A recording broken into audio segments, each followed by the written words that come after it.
बिस्मिल्लाहिर्रहमानिर्रहीम। प्रोफेसर हाजी लियाकत मेरा नाम है जी। आज हम chapter number 6 first year math का शुरू करेंगे और उसमें बड़ा अहम टॉपिक है ज्योमेट्रिक प्रोग्रेशन। ज्योमेट्रिक प्रोग्रेशन जो है इसमें बहुत सारे बच्चे कंफ्यूज होते हैं कि कैसे इसको हैंडल किया जाए। ज्योमेट्रिक प्रोग्रेशन ऐसा प्रोग्रेशन है कि टर्मों का ऐसा सिस्टम होता है ये कि जब उनमें दो टर्में ली जाएं, सेकंड टर्म को फर्स्ट से डिवाइड करें, कोई भी दो टर्में लें, जैसा कि 3, 6, 12, 24 है, 6 को 3 पे डिवाइड करें, 12 को 6 पे डिवाइड करें, 24 को 12 पे डिवाइड करें, सबका आंसर सेम आए और वो आएगा 2 और उसे हम कहते हैं कॉमन रेशो। उसे हम कहेंगे कॉमन रेशो कहेंगे। और इसका फार्मूला है an is equal a1 r power n minus 1। a इसकी nth टर्म है, a1 फर्स्ट टर्म है, r कॉमन रेशो है और n टर्मों की तादाद है। क्वेश्चन नंबर 2 सॉल्व करेंगे 6.6 का। इसकी खास एक टेक्निक है, इसलिए मैं क्वेश्चन सॉल्व करके दिखाना चाहता हूं। ज्योमेट्रिक प्रोग्रेशन दिया हुआ है, इसकी हमने 11th टर्म मालूम करनी है। 1 plus iota 2 4 over 1 plus iota, 3 टर्में दी हुई हैं, प्रोग्रेशन चल रहा है। सेकंड को फर्स्ट से डिवाइड कर दिया, r आ गया। a11 mean a1 plus r की पावर 10, a1 सबके साथ मल्टीपल आएगा और जितनी टर्म होगी उससे एक लेस n माइनस 1 r की पावर बनेगी। a1 की जगह 1 प्लस एटा और r की जगह 2 ओवर 1 प्लस एटा लिया, उसकी पावर 10 है। सॉल्व करने का तरीका, इसकी खास टेक्निक है। 2 की पावर 10 आ गई, 1 प्लस एटा ये है, 1 प्लस एटा की पावर डिवाइजर में है वो 10 है, जिसको हमने लिख दिया, इस 10 को, ये जो 10 है इसको लिख दिया 1 प्लस एटा की पावर 2 और ऊपर 5 डाल दी, 5 2 10 होता है। जब 1 प्लस एटा को हम सॉल्व करेंगे तो a square plus B square plus 2ab में 2 एटा आएगा, a स्क्र बी स्क्र से 1 माइनस 1 कैंसिल हो जाएगा और इसका आंसर आएगा हमेशा 2 एटा। ऊपर पावर 5 है, इसको सिंप्लीफाई करना है। 2 की पावर भी 5 और एटा की पावर भी 5 अलग अलग कर देंगे। 2 की पावर 5 एटा की पावर 5, ये 2 की पावर 5 10 में से जाकर माइनस होगी, 2 की power 5 1 plus iota as it is और एटा की पावर 5। ये जो एटा की पावर 5 थी इसको हमने एटा स्क्वायर की पावर 2 लिख दी और साथ एटा 2 2 और 4 हो गया और एक पावर यहां अलग कर दी, 5 पूरी कर दी। एटा स्क्वायर की जगह -1 लगा दिया, -1 का स्क्वायर 1 ही होता है, नीचे एटा बचा, इसको रैशनलाइज कर दिया हमने, एटा से मल्टीप्लाई एटा से डिवाइड कर दिया ताकि डिवाइजर में एटा नहीं होना चाहिए। 32 एटा को 1 से मल्टीप्लाई किया एटा को एटा से किया एटा स्क्वायर और नीचे भी एटा इंटू एटा स्क्वायर। एटा स्क्वायर की जगह -1 और ये 1 एटा पॉजिटिव है यहां रहा, इसकी जगह -1 आ गया। -1 को जो ऊपर ऑपरेट किया उसने इसको पॉजिटिव कर दिया, इसको नेगेटिव कर दिया, 32 1 माइनस एटा आंसर आ गया। इसका सॉल्व करने का तरीका, जब भी 1 प्लस एटा की बड़ी पावर होगी उसको हमेशा स्क्वायर में कन्वर्ट करेंगे, स्क्वायर लेंगे, उससे सिंगल टर्म बनेगी, जैसा कि मैंने यहां बनाया 2 एटा की पावर 5। बड़ा इंपॉर्टेंट क्वेश्चन है 6.6 एक्सरसाइज का, 14 बोर्ड के पेपरों में कई दफा एज ए लॉन्ग आया हुआ, बड़ा इंपॉर्टेंट क्वेश्चन है।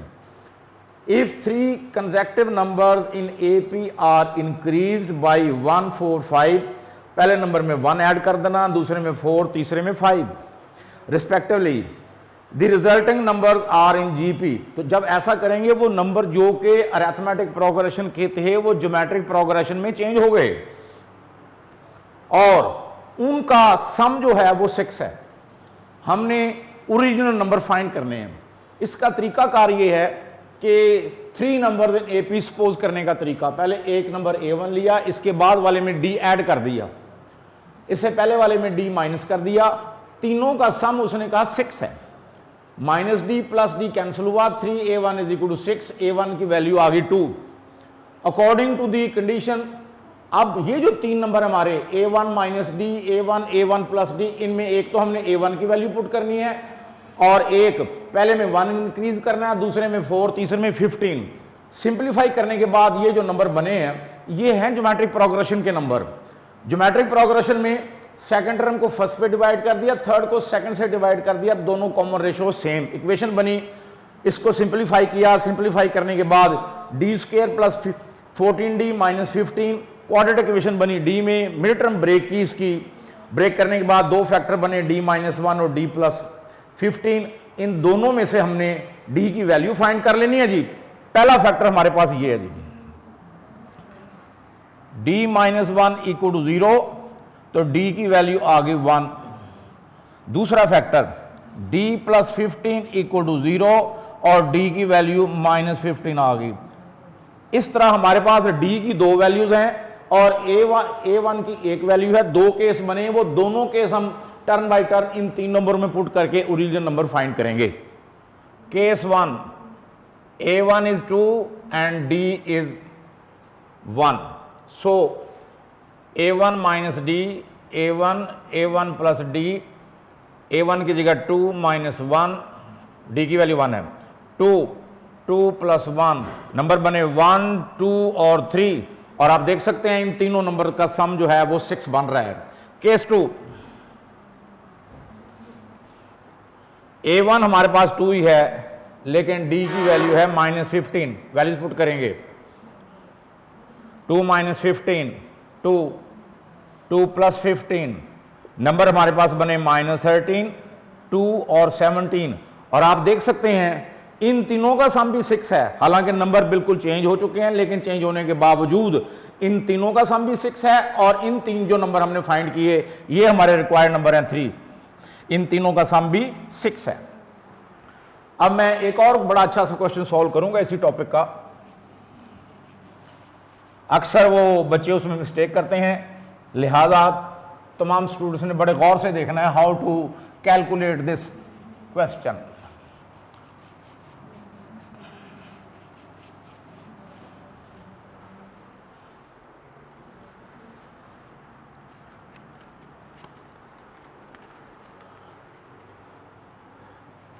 Exercise 6.7, question number 6. For what values of a power n, b power n over a power n minus 1, b power n minus 1 may be geometric mean between a and b? Geometric mean का formula बेटा जी a b under root,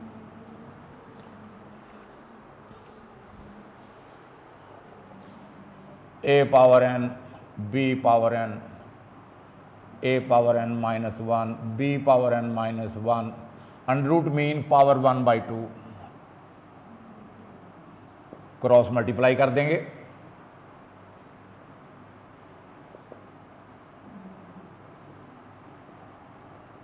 same term में जब multiply हों उनकी power add होती हैं, मुख्तलिफ टर्म में अगर मल्टीप्लाई हों वो जस्ट दोनों इकट्ठी लिखी जाती हैं।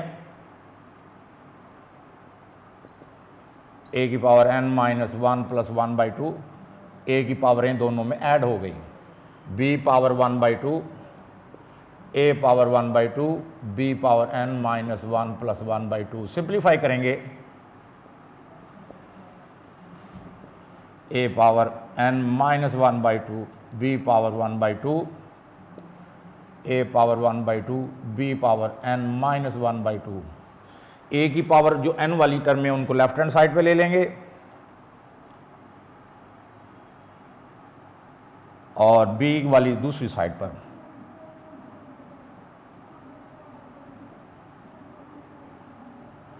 दोनों में से आप देख रहे हैं a की पावर n वाली हैं, b की पावर n वाली हैं, छोटी पावर कॉमन लेते हैं, छोटी पावर a की पावर n माइनस 1 by 2 है। कॉमन लेने का तरीका सब बच्चों के ज़हन में होना चाहिए, उसी से मल्टीप्लाई करेंगे, उसी से डिवाइड कर देंगे।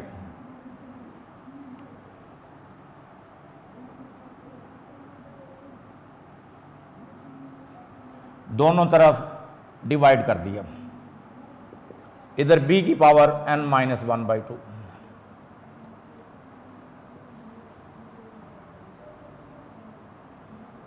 b की पावर n माइनस 1 by 2,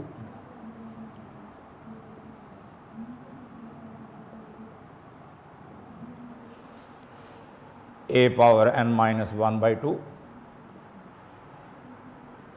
जब डिवाइड करें पावर सब्ट्रैक्ट हो जाती हैं, n से n कैंसिल होगा, a की power 1 by 2, this clearly cancel here.